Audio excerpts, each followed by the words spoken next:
Subramaniam sir பதில் சொல்லுங்க sir. அதாவது இப்போ இந்த மும்மொழி கொள்கை பற்றிலாம் பேசிட்டு இருக்கோம் இல்லைங்களா, அதான் நீங்க லிங்குஸ்டிக் மைனாரிட்டிஸ்ன்னு சொன்னீங்க. அதாவது கடந்த 2021 மாநில உரிமைகள் 7ஆம் தேதி சேர்த்து ஜனவரி மாநில உரிமைகளை சேர்த்து தான் பேசிட்டு இருக்கிறோம். சொல்றேன், அதான் சொல்றேன், ஒவ்வொன்றா சொல்லிடுறேன் சார். ஸோ இந்த 7ஆம் தேதி ஜனவரி 2021 தமிழக அரசாங்கம் ஒரு ஜியோ கொடுத்தாங்க. அதுல வந்து 83,84,000 மக்கள் வந்து லிங்குவிஸ்டிக் மைனாரிட்டிஸா இருக்கிறாங்க. அதாவது தமிழ் அல்லாத மற்ற மாநிலங்கள்ல இருந்து இங்க புலம்பெயர்ந்து வந்து இங்க வந்து வேலை செஞ்சுட்டு இருக்காங்க. இப்போ அவர்களோட தாய்மொழியை கற்றுக்கொள்வதற்கு there is a lack of infrastructure அப்படின்னு சொல்லிட்டு ஒரு ஜியோல வந்து இவ்வளவு பேருக்கு வந்து லிங்குவிஸ்டிக் அவங்களோட தாய்மொழியை கற்றுக்கொள்ள முடியவில்லை. அதற்காக வந்து நம்ம வந்து முயற்சிகள் எடுக்க வேண்டும். இப்போ வந்து நம்ம என்ன சொல்றோம், ஆக்சுவலா வந்து மும்மொழி கொள்கையை வந்து ஏன் இம்ப்ளிமெண்ட் பண்ணணும்னா, பேஸா வந்து இங்கிலீஷ் படிக்கிறாங்க அனைத்து மக்களும் பிசினஸ் லாங்குவேஜ்னால. இரண்டாவது வந்து அவர்களோட தாய்மொழியை படிக்கிறாங்க இல்லையா. இப்போ அதாவது இந்த லிங்குவிஸ்டிக் மைனாரிட்டிஸ் தெலுங்கு, மலையாளம், கன்னடம் படிக்கிறாங்க அந்த 83 லட்சம் மக்கள். அவர்களுக்கு வந்து இந்த எஜுகேஷன் பாலிசி வந்தா தமிழும் சேர்த்து படிக்குவாங்க. ஏன்னா அதுல தேர்ட்ல அந்த என்இபில என்ன சொல்றாங்கன்னா, முதல் ஒரு லாங்குவேஜ் இங்கிலீஷா இருக்கும், மற்ற 2 லாங்குவேஜ் இருக்கு பாத்தீங்களா, அது நேட்டிவ் ஆஃப் இந்தியா, இந்தியாவை உள்ள பேசும் மொழிகளாக இருக்கும்னு சொல்றாங்க அவங்க. ஸோ அப்படி இருக்கும்போது இவர்களுக்கு வந்து அவரோட தாய்மொழி லிங்குவிஸ்டிக் மைனாரிட்டி தாய்மொழி வந்து அது தெலுங்கா இருக்கலாம், கன்னடமா இருக்கலாம், மலையாளமா இருக்கலாம், உருதுவா இருக்கலாம், துருவா இருக்கலாம் வச்சுக்கோங்க. இப்போ 3வது மொழியாக இங்க தமிழகத்துல இருக்கிறதுனால அவங்க தமிழ் மொழியை கற்றுக்கொள்வதற்கான வாய்ப்பு இருக்கிறது. ஸோ இதுதான் வந்து நீங்க வந்து இந்த ஜிஓவை தமிழக அரசே இதை ஃபாலோ பண்ணிட்டு இருக்காங்க. தமிழக அரசுலயே பாத்தீங்கன்னா இந்த லிங்குவிஸ்டிக் மைனாரிட்டிஸ் டிபார்ட்மெண்ட் ஒன்று இருக்கு. ஸோ அந்த துறை வந்து இவர்களோட தாய்மொழியை வந்து எப்படி அவங்களுக்கு கற்றுக் கொடுக்கணும், அப்படி எப்படி அதை வந்து போற்றி பாதுகாக்கணும்னு சொல்லிட்டு அவங்க சொல்லி கொடுக்குறாங்க. ஸோ அதை தாண்டி 3வது மொழியாக இங்க இருக்கிற மகாராஷ்டிராவில் பீகார் மக்கள் நிறைய இருக்கிறாங்க. அதனால நீங்க பீகார்ல இருக்கக்கூடிய மாநில மொழியை மகாராஷ்டிராவில் கற்றுக்கொள்ள ஆணையிடுவீங்களா? சார் அது அரசியல் சாசனம் எனக்கு கொடுக்கப்பட்ட உரிமை. அது நீங்க ஆணையிடலாம் வேணாம். I can go to the Supreme Court and file against the government. அந்த இடத்துல உங்களுக்கு அரசியல் சாசனம் இருக்கு, அதுதான் தமிழ்நாடு சொல்லுது. ஆனா தமிழ்நாடு சொன்னா நிதி கொடுக்க மாட்டீங்க. இல்ல தமிழ்நாடு சொன்னா நிதி கொடுக்கல இல்லங்க. நீங்க வந்து 15/3/2024 சிவதாஸ் மீனா ஐயா அவர்கள் எழுதிய கடிதத்தை பார்க்கணும். நாங்க வந்து ஸ்டேட் லெவல் எஜுகேஷன் கமிட்டியை வந்து நாங்க வந்து ஃபார்ம் பண்ணிடுவோம், கான்ஸ்டியூட் பண்ணிடுவோம். இந்த ஜூன் 2024 கல்வியாண்டு ஆரம்பிக்கிறதுக்குள்ள அதை வந்து எம்ஓஐ சைன் பண்ணிடுவோம். அதனால எங்களுக்கு வந்து கல்வி மட்டும் கிடையாது சார், தொகுதி மறுவரையிலையும் தமிழ்நாடு வஞ்சிக்கப்படுகிறது சார். கல்வி மட்டும் இங்க பேசப்படல, மாநில உரிமைகள் எல்லாமே வருது, தொகுதி மறுவரை வரைக்கும் வருது. அடுத்தது பாரு, தொகுதி மறுவரைக்கு வந்து அதுதான் இப்போ அதுக்கு ஒரு நல்ல ஒரு முன்னுதாரணம் இருக்கிறது. அதாவது எப்படின்னா, இப்ப நம்ம என்ன சொல்றோம்னா, பாப்புலேஷன் அடிப்படையில தான் வந்து தொகுதிகள் வந்து வரையறுக்கப்பட போகிறதுன்னு நம்ம வந்து ஒரு அனுமானம் வச்சுட்டு இருக்கோம், அசம்ஷன் வச்சுட்டு இருக்கோம்.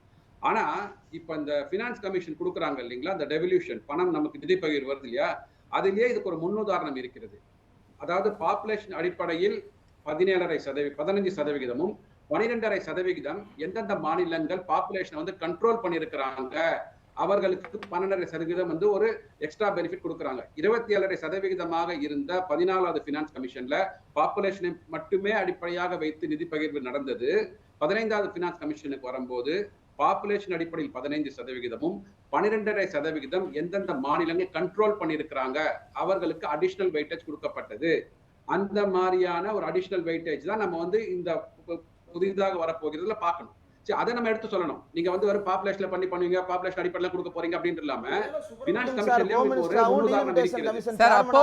பாப்புலேஷனை கம்மி பண்ணா நிதி கொடுப்போம் அப்படின்னு இந்திரா காந்தி சொன்னாங்க. என்ன சொல்றேன், நீங்க வந்து இல்ல சார், அதாவது தேரடி சார், நான் என்ன சொல்றேன்னா, நீங்க வந்து எங்களுக்கு வந்து குறையும் சொல்றதை விட்டுட்டு, சார் இப்படி கொடுத்தால் வந்து பாப்புலேஷன் அடிப்படையில் நாங்க பண்ணிருக்கிறோம், நீங்க கொடுத்த அந்த மக்கள் தொகை கட்டுப்பாடு இதில் திட்டத்துல பங்கு பெற்றதுனால எங்களுக்கு பாப்புலேஷன் குறைஞ்சி இருக்குது. குடியரசுத் தலைவர் லெட்டர் பேட்ல தமிழ்நாட்டுக்கு ஒதுக்கப்பட்டிருக்கும் இடங்கள் குறையாது, அதே போல மற்ற மாநிலங்களுக்கு ஒதுக்கப்பட்ட இடங்கள் கூடாது, இது எங்களுடைய உத்தரவாதம்னு பிரதமர் லெட்டர் பேட்லயோ குடியரசுத் தலைவர் லெட்டர் பேட்லயோ எழுதி அனுப்புங்க. அவ்வளவுதான் பிரச்சனை முடிஞ்சு. இல்லனா என்ன மக்கள் தேர்ந்தெடுத்து பிரதம மந்திரியா வச்சாங்கன்னா நான் எழுதி கொடுக்குறேன் உங்களுக்கு. இல்ல இப்ப நான் சுப்பிரமணியம் சார் தனிப்பட்ட முறையில உங்களிடம் கேட்கல, அதனாலதான் அமித்ஷா அவர்கள் சொல்றாரு இல்லையா, அதுதான் புள்ளியா கேக்குறோம். இல்ல நீங்க பேசக்கூடாது சொல்றதுக்கு உங்களுக்கு உரிமை இல்ல, இப்போ அதிகாரம் இல்ல. சார் இப்ப நீங்க அமித்ஷா தானே அவர்கள் சொல்றீங்க. பேசுறத ஒரு நீங்க வந்து கட்சியுடைய இஷ்டத்துக்கு தலைவரா நீங்க எடுத்துக்கொள்வதா சொல்றீங்க. அல்லது உள்துறை அமைச்சரா எடுத்துக்கிறதா? இல்ல கோபாலகிருஷ்ணன் நான் வந்துடுறேன். சோ அதனால ஏற்கனவே இந்த முன்னுதாரணம் இருக்கிறது. இல்ல So, அதனால வந்து இதுக்கான பதில் தான் சார் delimitation வேணும். வரும்போது இதை வந்து இல்ல காரணிகளா சுப்பிரமணியம் சார், பொருத்தி நான் பார்க்கணும்னு ரொம்ப சொல்றேன். சிம்பிளா கேக்குறேன். இன்னைக்கு அமித்ஷா அவர்கள் பேசினத உள்துறை அமைச்சருடைய பேச்சா எடுத்துக்கிறதா இல்ல பாஜக தலைவருடைய பேச்சா எடுத்துக்கிறதா?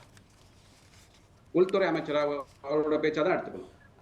இல்ல ஏன்னா வந்து அப்ப லெட்டர் கொடுங்க அதாவது அப்படின்னு ஒரு இந்திரகுமார் நீங்க ஒரு- தேரடி கேக்குறாரு. இல்ல 543 543ஆவே இருக்கும். 543 800ஆவோ 300ஆவோ மாறாது. இந்திரகுமார் அவங்க பதில் சொல்றாங்க. ஓகே தமிழ்நாட்டுக்கு ஃபைன். 40 40 இல்ல, நான் சொல்லிடுறேன். இந்திரகுமார் அவர் பதில் சொல்றாருல, பதில் கோபாலகிருஷ்ணன். சொல்லிட்டோம். அதாவது நீங்க கேட்டபடி அமித்ஷா நீங்க லெட்டர் கொடுத்துட்டார் அப்படின்னு வச்சுக்கோங்களேன். சர்வாதிகார அமித்ஷா இந்திரகுமார் இந்திரகுமார் அவர் பேச அனுமதிங்க. இந்திரகுமார் இல்ல நீங்க இப்ப கொடுத்துட்டார்னா என்னன்னு கேட்டீங்களா, வாங்கிட்டாங்கன்னு சொல்றீங்களா? கொடுத்து விட்டார் என்றால் கொடுத்துட்டா சரின்னு சொல்ல போறோம். இது என்ன இருக்கு? இது என்ன? கடவுள் வந்தாருன்னா என்ன சொல்லுவேன்னு கேக்குற மாதிரி இருக்கு. 540 கோடி லெட்டர்ல கொடுத்தீங்களே பிரதர், நிறைவேற்றிட்டீங்களா? சார் நீங்க தான் கேட்டீங்க. இப்போ அவர் கொடுப்பாரான்னு கேட்டீங்க. கொடுத்தா 543 கோரிக்கைகளை நிறைவேற்றும் அறிவிப்புகள் சொல்லி வேற விவாதத்துக்குள்ள போக வேண்டாம். நிறைவேற்றிட்டீங்க. நாகராஜ் சார், இல்ல ஏன்ட்ட கேக்குறீங்க? நான் என்ன தமிழ்நாடு அரசாங்கம் நடத்திட்டு நான் உங்ககிட்ட இருக்கேனா? கேக்கல பிரதர், நான் கேட்டவட தான் கேக்குறேன், உங்ககிட்ட கேக்கல. சொல்லுங்க சுப்பிரமணியம் சார். இல்ல சுப்பிரமணியம் சார், இல்ல பழைய வேண்டாம். அடுத்த லெனின் சார், அவங்க கொளுத்தி நிறைவேற்றுவாங்க சார். மணிப்பூரை எரிச்சு நிறைவேற்றுவாங்க. லெனின் சார் நம்ம அடுத்ததுக்குள்ள போயிடலாம். சுப்பிரமணியம் சார், இல்ல சுப்பிரமணியம் சார் பெட்ரோல் டீசல் விலையை குறைச்சிட்டீங்களா? கேஸ் விலையை குறைச்சிட்டீங்களா? என்ன பதில் சொல்றாரு நம்ம பார்க்கலாம். டாலருக்கு நிகரான ரூபாயை 30 ரூபாய்க்கு கொண்டு விட்டீங்களா? 30 ரூபாய்க்கு ஒரு டாலர் கொண்டு விட்டீங்களா? Lenin sir, sir Subramaniam sir நேரம். Lenin sir, Lenin sir, Lenin sir அவருடைய நேரத்துல அவர் பேசட்டும். அது அவரோட நேரமா? அது சுப்பிரமணியம் சாரோட நேரம் தானே. சொல்லுங்க. கொஞ்சம் எனக்கு ஒரு 2 நிமிஷம் கொடுங்க. 2 நிமிஷம் அவகாசம் கொடுங்க. சோ அதாவது நீங்க என்ன கேட்டீங்கன்னா, இந்த மாநில அரசாங்கங்களின் உரிமைகளை இவர்கள் பறிக்கிறார்கள், நிதி பகிர்வுல வந்து வஞ்சிக்கிறார்களா சொல்றீங்க இல்லையா? இன்னும் ஒரு 10 நாட்கள்ல ஒரு 14 நாள் வச்சுக்கோங்க. மார்ச் 14ஆம் தேதி அன்னைக்கு தமிழக நிதிநிலை அறிக்கை வந்து தயாரிச்சு பிரசன்ட் பண்ண போறாங்க.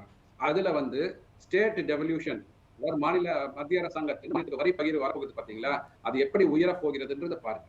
அதாவது வஞ்சிக்கிறது அப்படின்னு சொன்னா அவங்க வந்து அமௌண்ட் குறையணும் இல்லைங்களா? அந்த அமௌண்ட் குறையல அப்படின்னா உங்களுக்கு முன்கூட்டியே உங்களுக்கு போன வருஷ பட்ஜெட்லயே வந்து வருடம் 10,000 கோடி ரூபாய் உயரப் போகிறது என்று தமிழக நிதிநிலை அறிக்கையில வந்து நம்ம வந்து குறிப்பிட்டிருக்கிறோம். சோ அப்படி இருக்கு. வஞ்சிக்கிறவங்க வந்து இப்ப 10,000 கோடி எக்ஸ்ட்ரா இதுக்கு கொடுக்க போறாங்க. நீ வஞ்சிக்கிறானா என்ன அர்த்தம்? 100 ரூபாய் நீங்க வர இடத்துல 90 ரூபாய் தானே வஞ்சிக்கிறது.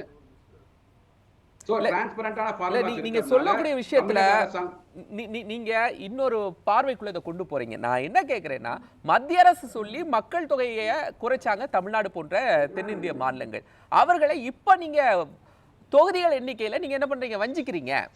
யாரெல்லாம் மத்திய அரசு சொன்னதை கேட்கலையோ அவங்களுக்கு அதிகப்படியான தொகுதிகளை கொடுக்குறீங்க. அதுதான் நடக்காத ஒரு காரியத்தை நடந்து விட்டதாக நீங்க நினைத்து பேசிட்டு இருக்கிறீங்க. நான் ஏற்கனவே இதுக்கு ஒரு முன்னுதாரணம் இருக்குதுன்னு சொல்றேன். ஏற்கனவே வந்து பினான்ஸ் கமிஷன்ல இத மாதிரி பாப்புலேஷன் பேஸ்ட் அலோகேஷன் வரும்போது அப்சல்யூட் பாப்புலேஷன் பேஸ்ட் மக்கள் தொகையின் அடிப்படையில் ஒரு காரணி இருக்கு, மக்கள் தொகையை கண்ட்ரோல் பண்ணதுக்கு ஒரு காரணி இருக்குன்னு நான் எடுத்து சொல்றேன். அதை ஏற்பதற்கு நீங்க மறுக்கிறீங்கன்னா நான் என்ன பண்ண முடியும்? சோ அந்த வழிகாட்டுதல் பேரில் தான் நியூ கான்ஸ்டிடியூன்சிஸ் வரும்னு சொல்றேன் நானு. அது வருவதற்கான முயற்சிகள் எடுக்கணும்னு சொல்றேன் நானு. நீங்க அதை ஏற்க மறுக்கிறீங்கல்ல? இல்ல நீங்க யாரு சார் நீங்க சொல்றது தமிழ்நாடு அரசு ஏற்கிறதுக்கு? ஒன்றிய அரசு விளக்கம் சொல்லணும். நான் அப்படி லெனின்ட்ட வந்தறேன். லெனின் நான் தமிழ்நாடு அரசு சொல்றேன் சார். சுப்பிரமணியம் சார், மத்திய தான் சொல்றேன். என்னோட பார்வையாக சொல்லுகிறேன். சரி